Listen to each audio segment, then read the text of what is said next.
Hey guys, hope you're doing well. If this is your first time here, then welcome. So I've documented the majority of my natural hair journey here on YouTube, all the way from my second transition from texturized hair to where we are now. And one thing has kind of remained constant for that entire time period, and that has been how I dry my hair. My hair is very, very dense, as you guys know, very, very thick, very curly, super, super tangle prone. And another hallmark of my hair is how long it takes to dry. It can take me on average, if I'm doing a wash and go, it can take me a full 24 hours if I'm air drying my hair, or if I'm doing like a set of twists or something like that. Heaven forbid, don't let me put my hair into a bun or any sort of like contained style. We're gonna be looking at maybe like a week or more. But my two most worn styles are definitely twists and wash and goes. But for a set of twists, maybe like a full 2 days for things to dry. And that is because, as I'm sure many of you also have heard in your natural hair journey, air drying is the way to go if you want to keep your hair healthy. Stay away from heat as much as possible. Heat is like the antithesis if you want your hair to actually thrive. And that is what I've listened to for the better part of, in total with me being natural, since 2004. So with it being 2022, this year has been a revelation for me because I've been seeing articles about how air drying can actually be more damaging to your hair than blow drying. I think I mentioned it, no, I kind of hinted at it a little bit, but in my video talking about my most used summer hair products, I had this fantastic, ridiculously gorgeous wash and go. I can feel that I have a nice cast still from my gel styler. That cast is giving me wonderful, wonderful definition, but right when I sprayed that, I immediately felt the hair right in this section soften up in addition to all that beautiful shine. I'm just so shocked that it looks so good after feeling so bad for like a whole week straight and being just like locked up in my scarves. This combination, y'all, this combination. That was 13 days at that point.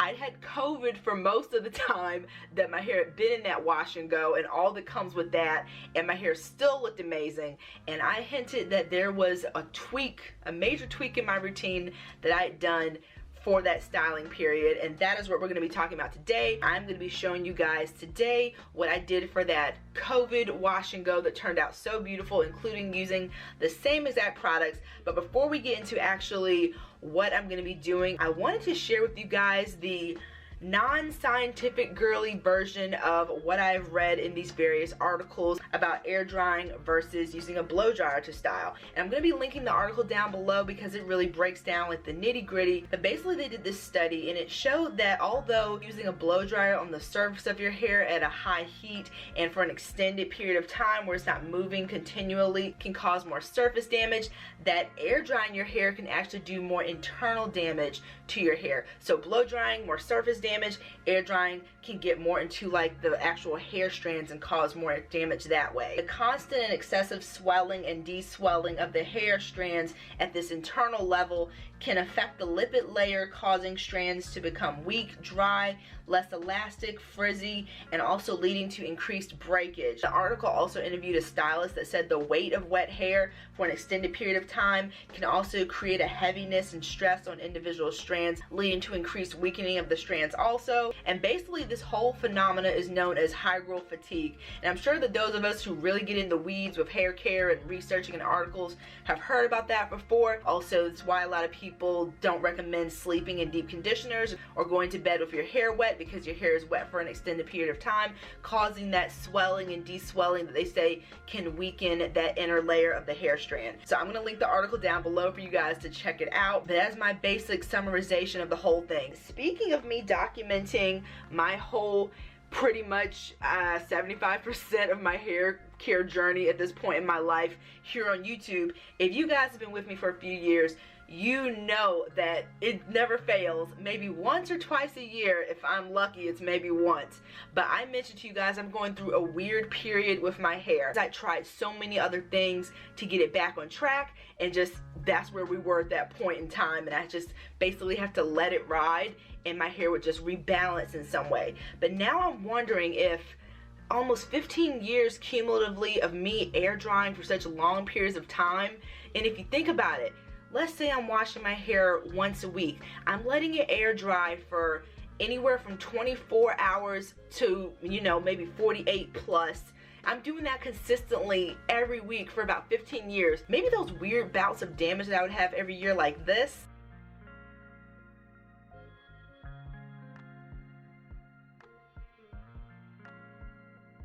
result of my hair having Hygral fatigue, from that being such a significant part of my routine, air drying my hair. And I've talked with other content creators, as well as you guys have let me know about your routines over the years, and a lot of people have actually been moving from air drying exclusively to maybe doing a hybrid approach when it comes to drying their hair, or they completely diffuse their hair from it being in a wet state, or they'll use like a stand-up bonnet blow dryer type of situation where you just like sit under it and it's got like the dome and it dries your hair, or they'll use a Revere to dry their hair nowadays and just completely no more air drying. This has just been so interesting for me experimenting with it this summer, and I wanted to share it with you guys because despite the fact that this summer has been pretty rough overall, one of the things that has been low-key thriving is my hair.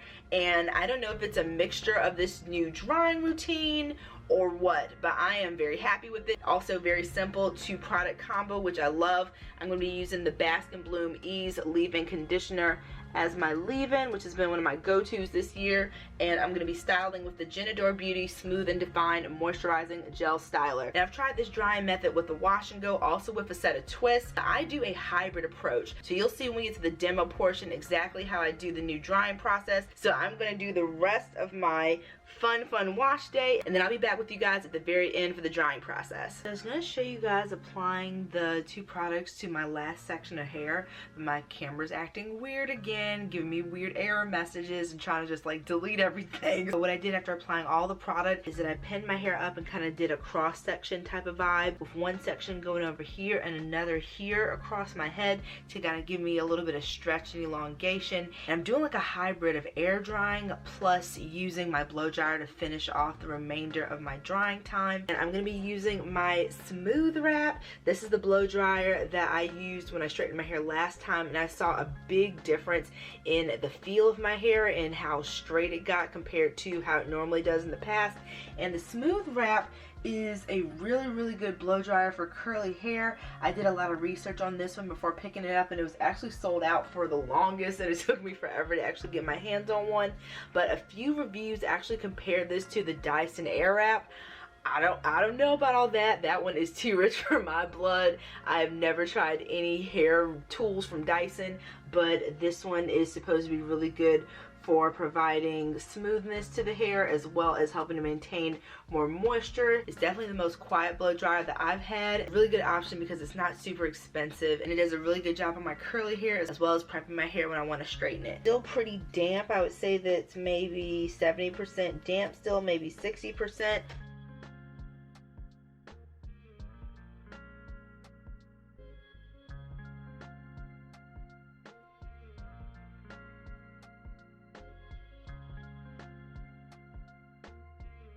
Happened since you guys saw that last clip.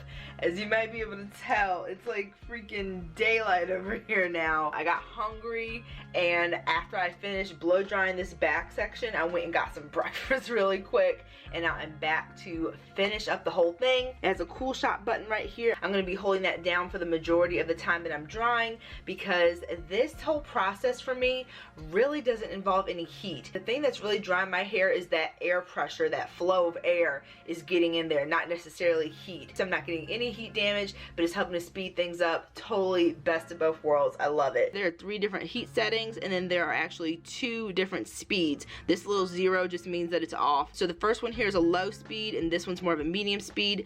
As far as the heat, it kind of goes low, medium, and high. I'll probably alternate between the cool shot button and low heat. Maybe I'll dabble with medium at my roots, which tends to hold on water the most. I tend to keep it at low. I find that high just blows my hair all over the place. I'm going to be using my concentrator nozzle as opposed to just the blow dry by itself, because again, that blows my hair all over the place, leading to more frizz.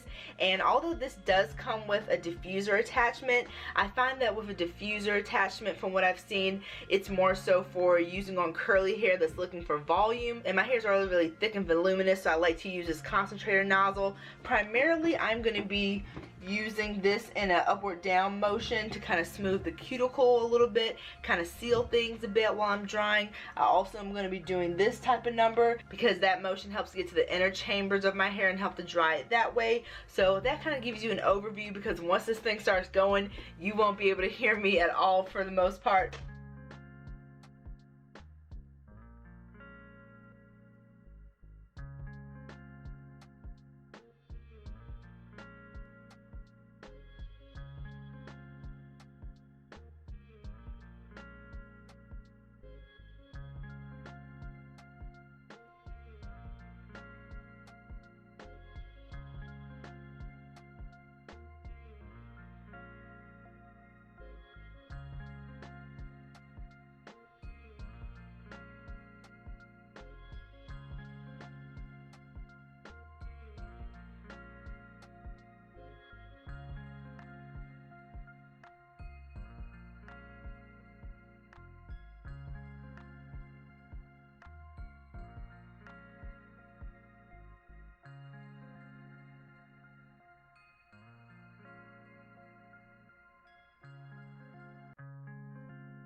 Are all dry. My curls feel amazing. I'm trying not to touch too much, but still trying to show you guys. My individual curls are more separated than usual, and I have less of that spider webby frizz that I usually get with my other wash and goes. I have a little bit because my hair is naturally prone to being very frizzy, but it is drastically decreased. Frizz in general is decreased as well, and frizz can be a sign that you have hygral fatigue, so I am really happy that since I've been doing this method, I have much less frizz overall for my thinnest styles. Another thing to note is that with my hair being separated into these individual curls, it is a lot less likely to tangle up, which for me is absolutely huge. I think that's one of the main reasons I was able to get the wash and go that I had during that previous clip that I showed you guys the first time I did this method to last so long, is because those individual curls weren't already bunched up together and kind of already starting to fuse even from the first wash day. So the fact that this is already starting off more separated is a very good sign, not only for longevity, but my hair not tangling as bad. And overall, this is the perfect compromise in tweaking my routine. I feel like I have this like eureka moment now for my hair, and I really can't wait to see what the future holds for this new part of my routine and how it helps the health of my hair. So let me know, what is your current drying method? Are you an air dry girl? Do you like to sit up under the bonnet dryer? Do you use a diffuser, blow dryer? I would say that I blow dry my hair total maybe like an hour and 20 minutes, which seems like a lot. It is, but remember, I have very thick, dense hair that likes to just hold on the moisture. My hair is very spongy in texture itself. I find this the perfect compromise between air drying and also using a tool to drastically help to speed up my process, because I'll take this over 24 hours of drying time and having to sleep on wet hair, which I absolutely hate, any day. And I will definitely give you guys an update in the future. Thank you guys so much for watching. I really hope that you enjoyed this video. Give it a like. If you haven't subscribed already, please do so as well. I'd love to have you. Remember that I upload videos usually every Friday, but sometimes I have a little bonus video thrown in there, so make sure you hit the bell notification so you don't miss any of my videos. Hope you all are doing well, and I will see you in the next video. Take care, guys. Bye.